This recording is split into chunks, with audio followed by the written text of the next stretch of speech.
Are you tired of being weighed down? Have you fallen asleep on your health? This is your wake up call with my dad, Keith, my husband, Kyle, and me, Ashley. Good morning, everybody. It is day 25. It is 6:30 a.m. We are here, and we're going to throw down some Thursday truth here in a couple minutes. But first, let's do a quick recap. How did yesterday go, everybody? I guess I'll go. Yeah. I stayed with my plan pretty much. Had some more vegetables yesterday, as usual. Had some black-eyed peas and some salad and a few other things. Got some walking in yesterday as well. So pretty good day as a whole. Looking forward to today.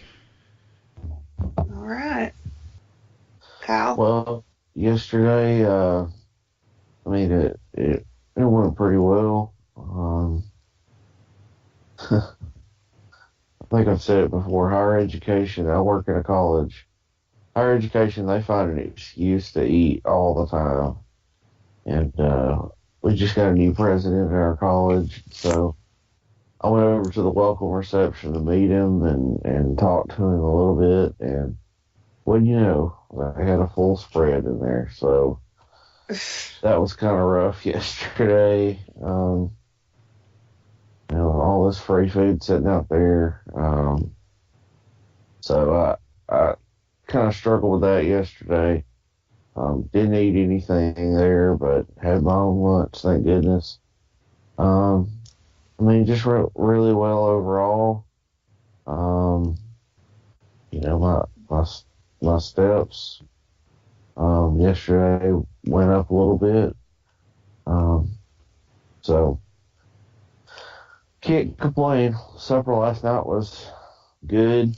We did a oilless stir fry, so didn't have all the greasiness that normal stir fry has in it. Yeah, it was more like a stir and steam. Yeah. I put the lid on it and to finish cooking the vegetables because I didn't use any oil or anything. So technically it's not a stir fry. We did fresh spring rolls, and we had some soba noodles, which were made out of buckwheat flour. What noodles? Soba, they're Japanese noodles. They're kind of I don't want to. It's kind of like normal, just al dente pasta taste, like texture to them. Uh-huh. So they got a little bit of a chew to them, but they're made out of I think buckwheat is a seed that they're made out of, and they're pretty good. They turned out pretty good overall. So It's the first pasta we've had.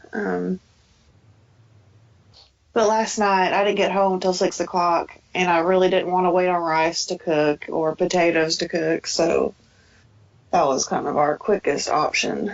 And I was already fighting the urge to just go out and eat, so I thought that a little bit of pasta would still be better than going out to eat, so that's what we did. All right. Other than that, just worked on the house.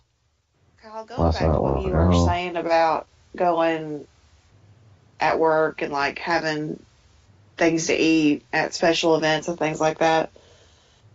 A lot of the time for me, it's hard to not get anything like that on my plate. But the harder part is people asking me why I'm not. You didn't try one of these brownies? Oh, they're so good. They're blah, blah, blah. Why didn't you get one? No, no, no. And so then I have to tell them, well, I'm just not eating that stuff. And then, we go through this whole thing. Oh, she's on another diet, And they roll their eyes, and like, oh, here she goes again. She never makes any progress, So that to me, yeah, they're going to learn this time. But that to me is the hardest part. Well, but I got you bring an interesting point up in there, because whether we realize it or not, there's an element of peer pressure that comes with, and social pressure that comes with trying to eat right, you know? Well, especially in the South, and especially if we touch on church for a minute, like these ladies in these churches they pride themselves on their cooking, right? So you have these fellowship meals where everybody brings dishes from home. And it's like, oh, did you try Aunt Susie's mac and cheese casserole that's got 14 cheeses and sour cream and cream cheese and all this butter and everything in it? You know, it's like, that's a real thing. And so then you get into, you're hurting people's feelings because you're not eating their food. Right. And not to mention, every single social gathering that happens in the church revolves around food.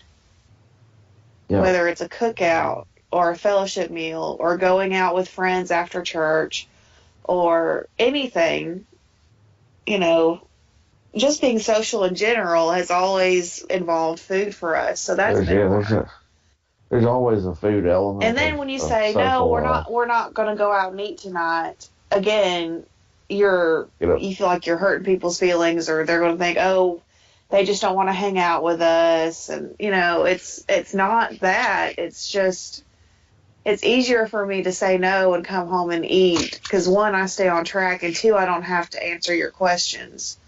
And I feel like later on in our journey, when we lost enough where people can look at us and tell, then I'll probably feel more comfortable going out and ordering weird stuff, because then they can see what I'm doing is making progress, and they can't really argue with me about it, you know, or think that I'm crazy.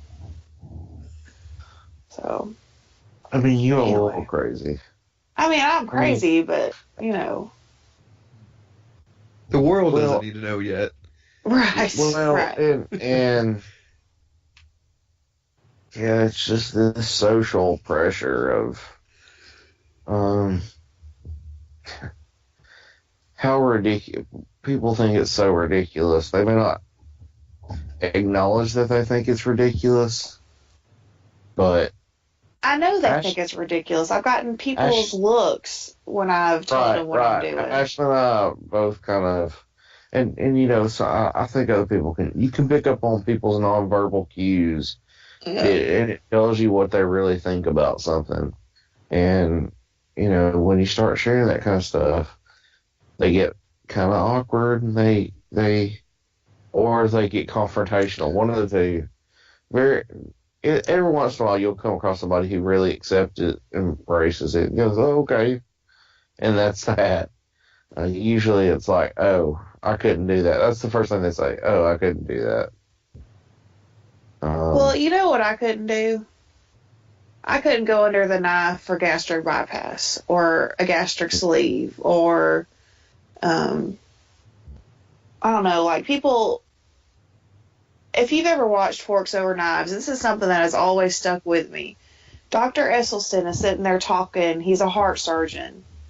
And he says, people are going to think being plant-based is drastic. But what's drastic is if you have a heart attack and you have to go under the knife and someone takes a vein from your leg and puts it in your heart. That is drastic. And I'm like, you know what, man? You're right. That is drastic. And so is all this weight loss surgery. Mm-hmm. And all this other stuff that, you know, you're putting your body through when it's completely unnecessary. And another thing that never made sense to me is when you watch these TV shows and stuff, usually they make them lose about 100 pounds before they can even do the surgery. Exactly. Why don't you just keep losing? Exactly. Just keep going. Right. It doesn't make any sense. It's the speed and the effort, and you know, they put a lot of work to get to get down 100 pounds. Well, that gastric sleeve, that gastric bypass just speeds that process up. They still have to, you know, work at it, but they don't have to work as long, as hard to get down. So, well, I got to looking on Instagram a couple days ago. I came across somebody who'd had surgery. And so then I clicked one of those surgery hashtags and started looking at all these people's befores and afters. And I mean, in their Instagram, they seem to be eating pretty healthy according to America's standards, and they are working out too. And I'm just like, why didn't you just do that and not cut your stomach in half? And I understand there's some people out there medically, because of other medical conditions, that choose to go that pathway because those conditions make it a lot harder for them to shed weight. But I guarantee most people, it's become the first thought for a lot of people. right? And you know, I work with people who, I mean, again, this goes back to social pressure and peer pressure. You know, I've had a conversation several times with fellow employees who just say, "Well, why don't you go get it? Why don't you just, you know, you don't even have to cut your stomach up anymore. They've got these little balloons that they can inflate that fills up part of your stomach." And it's just kind of like, you know, Yeah, how safe does that sound? Yeah. Exactly. Pop in your stomach. Yeah. So just the pressure of it all. Easiest way to put it is, if it's for you, great. But honestly, for me, it's not for me. And I think most of us here on this podcast would feel the same way. It's just not for us, because there's an opportunity to heal your body naturally, to eat whole plant-based foods, and to still decrease your weight and get all the clean your nutrients arteries. you need. Yeah. Yes, get all the nutrients you need, clean all your arteries, and never have to go under the knife. Now, what's more expensive in the long run?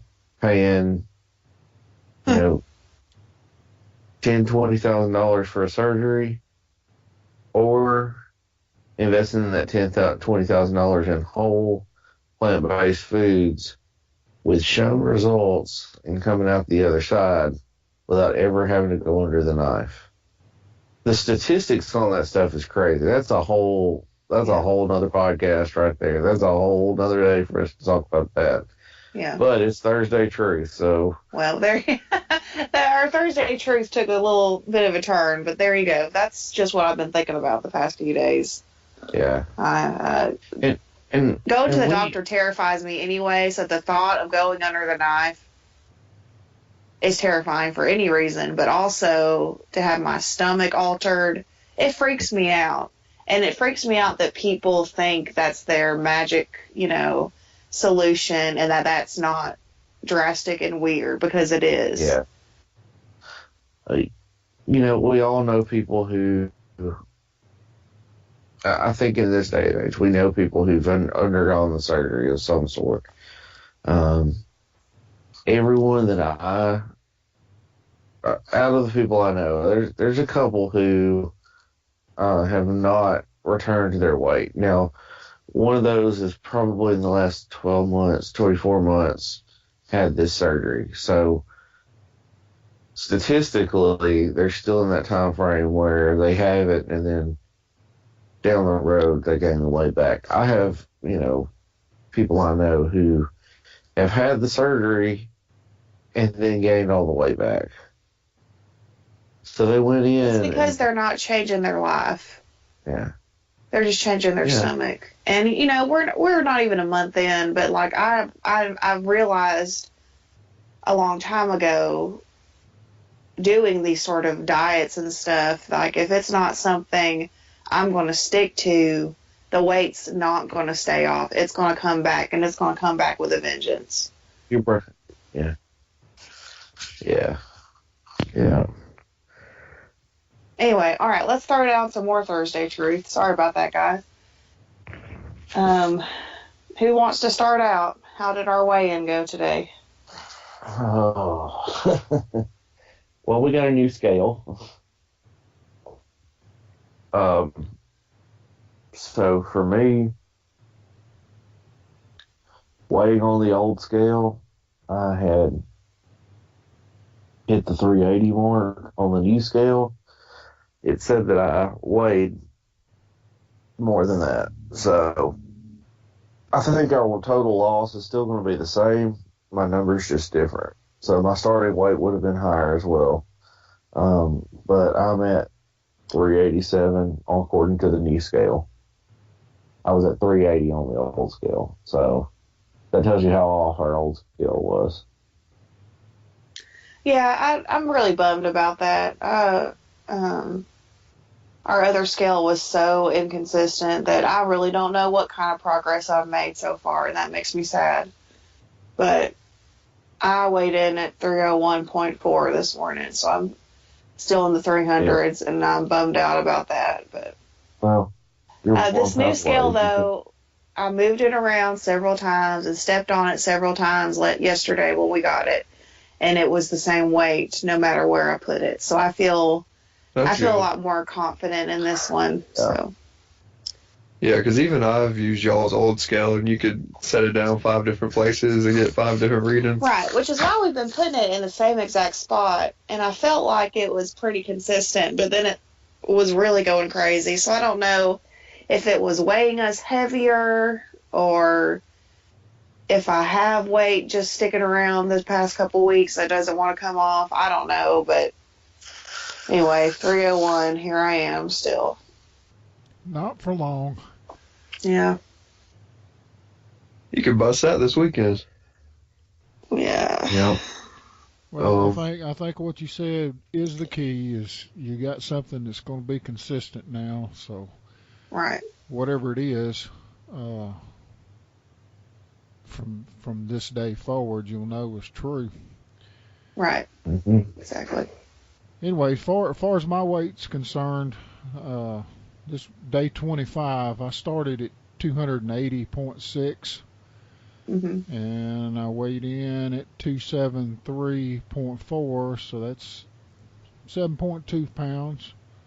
That's good. Good deal. Day, so that's right on par with what the plan is. You know, 1 to 2 pounds a week. And the other thing I looked at just this morning, I added up the miles that I have walked in the last 25 days, and I hadn't walked every day. I mean, I've walked about half the days, but I've got 54 miles total in the last 25 days. So if we can keep that up too, that's 2 things that I'll be monitoring as we move forward. Yeah. So that's a little over 2 a day. Yeah. On Average. Yeah. I'll take that. That's more than what any of us have been doing. Well, I started this junk at 220, and then I weighed this morning, which is weird because when I've been on the scale, I've been like on the 0, I haven't the ounces or whatever. So I was 220 when we started, and this morning I was 216. So I've lost a little bit. Yeah. I haven't gone too hard yet. So if I keep trending downward, we'll eventually get there. That's right. Well, guys, I mean, by this time, 5 more days, and then we're going to hit the 30-day mark 1 month, which is crazy. A month is going by so fast. Yeah. So, but hey, good work, everybody, and yeah, I think the consistency of our new scale is going to pay off a lot, and it's going to help help us. I know temporary, it kind of feels like a setback, but I mean, I think we've still lost that overall weight. Yeah. Even if the scale was off 7 pounds, you know, we still lost. That just means my starting weight was higher. So, you know, I'm still, you know, trying to keep my chin up about it and move forward. I've still, you know, dropped 20 plus pounds. So, just trying to move ahead. So, well, all right, everybody. Thanks for listening this morning. Don't forget to follow us. You can find us. Well, obviously by listening, you've already found us. But you can also find us, if you're listening on YouTube, you can find us on Apple iTunes under the podcast section, where it is Our Heavy House Wake Up Call. You can also find us on YouTube, but check us out on social media, Our Heavy House. We're on Instagram and Facebook. We'd love to interact with you there.